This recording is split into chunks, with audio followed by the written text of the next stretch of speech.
Hello everyone, আমি মৌসুমী।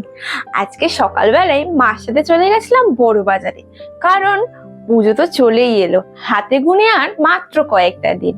আর মা গেছিল পুজোর কিছু কেনাকাটি করতে। মায়ের যেহেতু ব্যবসা রয়েছে, তাই প্রথমে গিয়ে আমরা বড় বাজার থেকে একটু সোডার জল, তারপরে একটু খেয়ে নিয়েছিলাম সিঙ্গারা।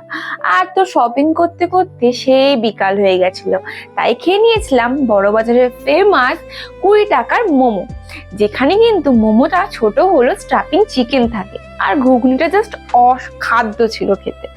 তারপর কবি নজরুলে এসে দেখি কি ঝামেলা হচ্ছে।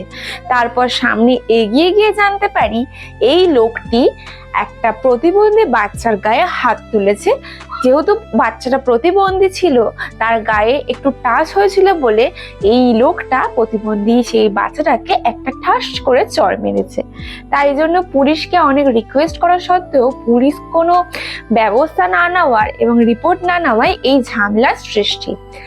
তারপরে বাড়িতে ফিরেই আমি একটু ফ্রেশ হয়ে বাবুর সাথে বেরিয়ে পড়েছিলাম, কারণ সারা দিনের যে সমস্ত কথা জমিয়ে রাখি সেগুলো তো ওর কাছে বলে নিজেকে হালকা করতে হবে। তারপরে আমি চলে গেছিলাম যেখানে আমার জন্মদিন সেলিব্রেট হয়েছিল। তোমরা অনেকেই জানতে চেয়েছিলে এই জায়গাটা কোথায়। গড়িয়া থেকে বাসজনের দিকে যেতেই পরে এই ক্যাফেটা। তোমরা ঠিক গড়িয়ার রথতলার সামনেই দেখতে পাবে এই ক্যাফেটাতে। সামনেই রয়েছে লেন্স কাট, আর এইদিকে গেলে পড়বে গড়িয়া, তার মাঝেই পড়বে এই ক্যাফেটা। আর জানো তো এখানে যে রোলটা না, সেই রোলটা জাস্ট অসাধারণ খেতে হয়। একটা চিকেন রোলের দাম নেয় 50 টাকা, আর এতটাই মোটা হয় যে দুজন আরামসে খেতে পারবে।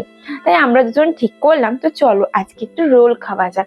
তাই দুজন মিলে চলে এসেছিলাম আমার বার্থডে সেলিব্রেশন যেখানে হয়েছিল সেই ক্যাফেটাতে। প্রথমেই গেছিলাম, অর্ডার দিয়েছিলাম। এই হলো সেই দোকানটা যেখানে তোমরা জিনিসপত্র পেয়ে যাবে। এই দেখো কতটা পরিমাণে চিকেন দিয়েছে। আর জানো এই যে পরোটাটা, এটা কিন্তু একটা লাচ্ছা পরোটা। আর জানো তো এইটা যখন মানে খাবে প্রত্যেকটা বাইটেই তোমরা চিকেন পাবে, যে এতটা ভালো আর এতটা টেস্টি হয় খেতে। তো এই হলো আজকের গল্প। তো চলো আজকের মতো বাড়ি যাওয়া যাক। দেখা হচ্ছে তোমাদের সাথে নতুন কোনো ভিডিও নিয়ে। আর যাওয়ার আগে মনে করে চ্যানেলটাকে ফলো করে দিয়ে যাও।